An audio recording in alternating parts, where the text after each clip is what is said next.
Kevin O'Leary had some choice words to say about Walmart and its decision to do away with DEI hires. Let's tune into the video, see what's going on out here in these streets. Shout out to Fox Business. Waving goodbye to DEI. Walmart plans to roll back its diversity, equity, and inclusion initiatives following backlash. The company saying in a statement to Fox Business, "We know we aren't perfect, but every decision comes from a place of wanting to foster a sense of belonging, to open doors to opportunities for all our associates, customers, and suppliers, and to be a Walmart for everyone." Well, for more, let's bring in Kevin O'Leary, O'Leary Ventures chairman and Shark Tank investor.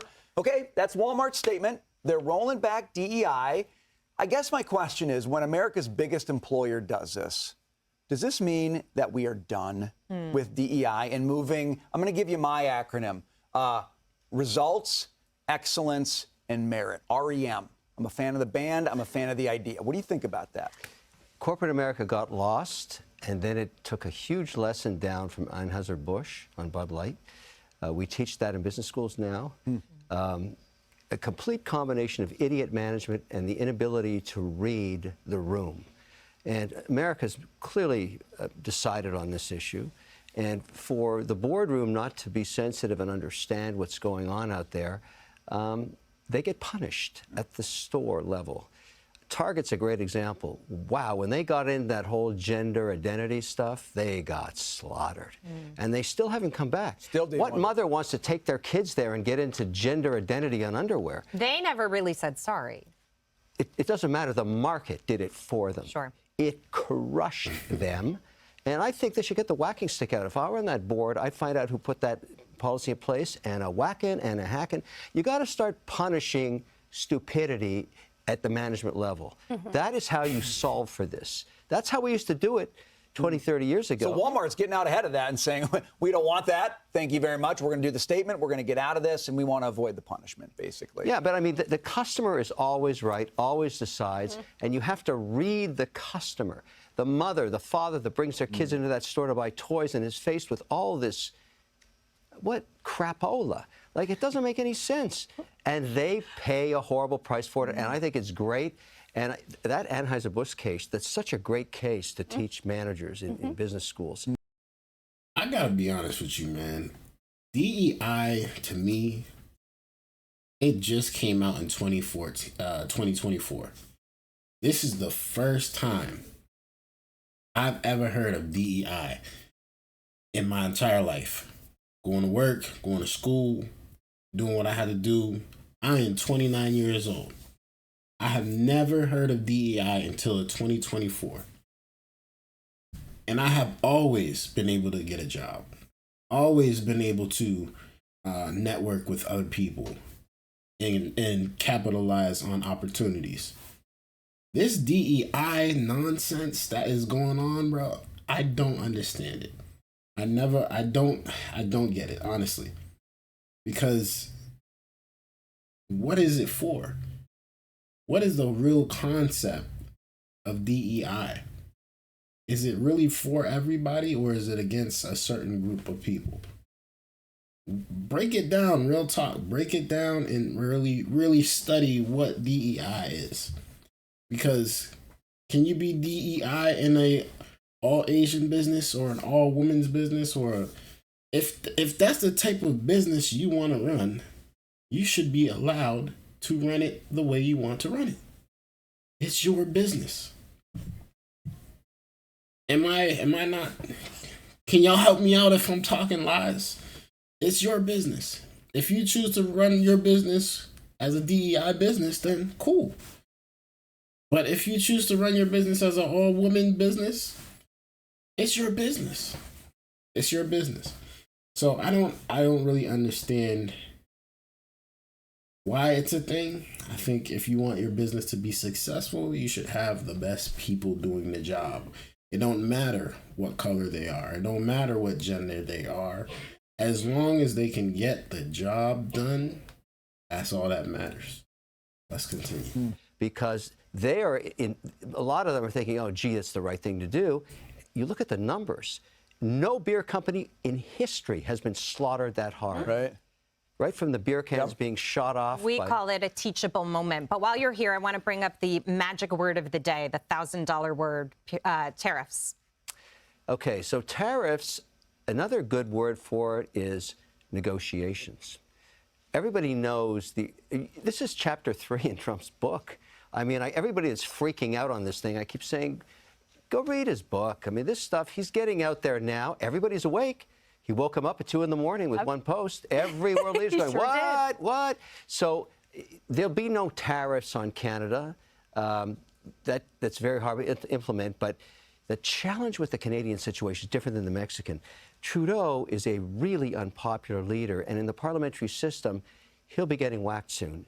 It's the end game in the parliamentary system is so brutal. Look what happened in England just recently. It's about to happen to him. So Trump will not be negotiating with Trudeau. He'll be dealing with a guy named Pierre Poilievre who will get majority mandate. I think Trump should invite him down to Mar-a-Lago now. I don't know what the protocol and all that is, but he'll be dealing with Pierre. He might as well. He was much more ideologically aligned with Trump. Well, here's what Poilievre has already said.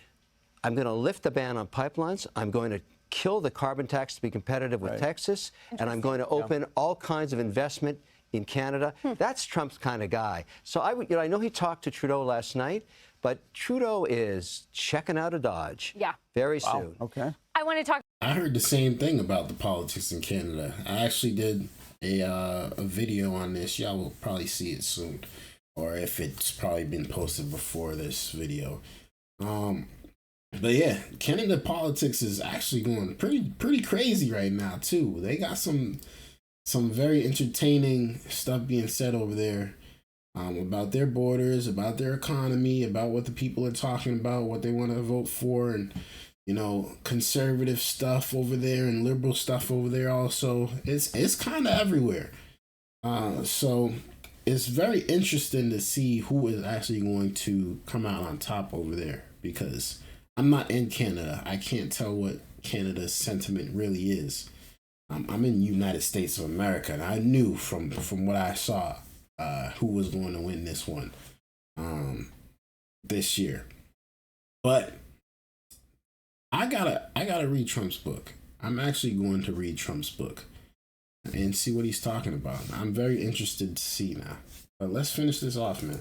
Talk about other investments. Medicare and Medicaid, the Biden administration announced, could cover Wegovy, Zepbound, some of those weight loss drugs now for weight loss. Previously, I think Medicare had just covered a lot of those for heart disease and diabetes.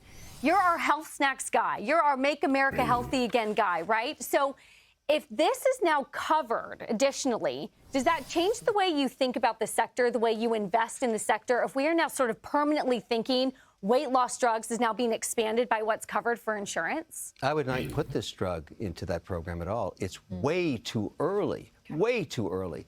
What happens if this thing has horrific side effects 10 years later we don't know about? We don't This is know. a brand new. It's the same thing about the COVID vaccine. We don't know what the side effects are going to be for these vaccines that just come out and people are pumping them in their systems like everything is okay and all dandy. We don't know 10 years from now what this thing will do to our bodies, inside of our bodies. Because now that it's in us, it ain't getting out of us. And they're pushing money into these companies. They're pushing money into these pharmaceutical industries to sell you this product. It's unfortunate, but they're really selling you a product. They're making you believe that you need this product. They're forcing you in some cases to tell you that you have to get this product and you have to still pay for it. And they profit off of it. It's crazy how it works, but let's Product that shows promise. But you don't put the government behind something and tell everybody, look, because it's backed by the government, it's okay to do this. Sometimes a little exercise and eating less is also a really good idea for weight loss. Jillian Michaels agrees with you. Right, and so maybe, no, I don't want to pay for that as a taxpayer. If you want to pay $1,000 a week to stick that in your gut, that means that you're not doing what's right for you first. Eating better, exercising, even walking. Absolutely. Well, hey, RFK is trying to be a Absolutely. proponent of some of these things. So, I mean, this is a last-ditch effort coming from the Biden administration, but they might really sort of turn the way we look at health around in this country.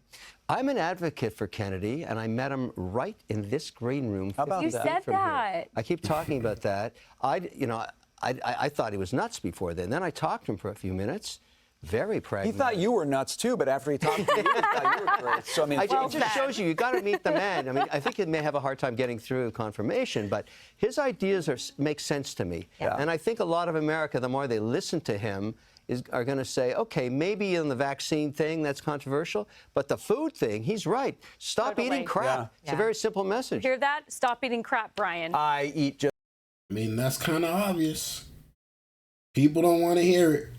People don't want to do it.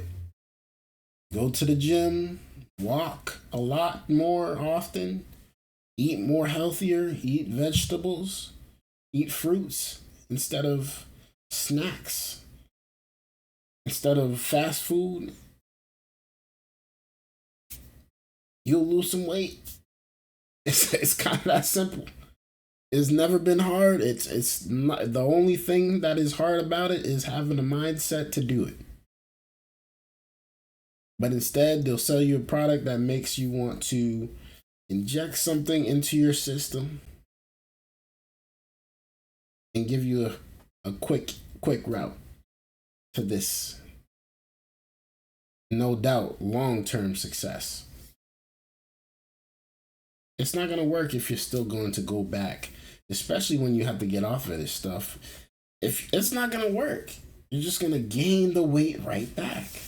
You're just going to gain it right back. So the best way to actually handle all of this weight loss situation, which don't get me wrong, some people will need this drug. Some people will need it. But for the most part, most people can do it. The hard route, if you want to call it hard route. Most people could put down the forks and pick up a fruit. Most people could do that if they had the mindset. Let me know y'all thoughts about this down in the comments below, man. I don't know how we got from DEI to Ozempic, but we here now. We here now. Let me know y'all thoughts about this down in the comments below. Thank you guys for tuning in. I appreciate y'all viewership. Y'all already know, man. Hit that like button, hit that subscribe button on y'all way out. Till next time, man. Peace.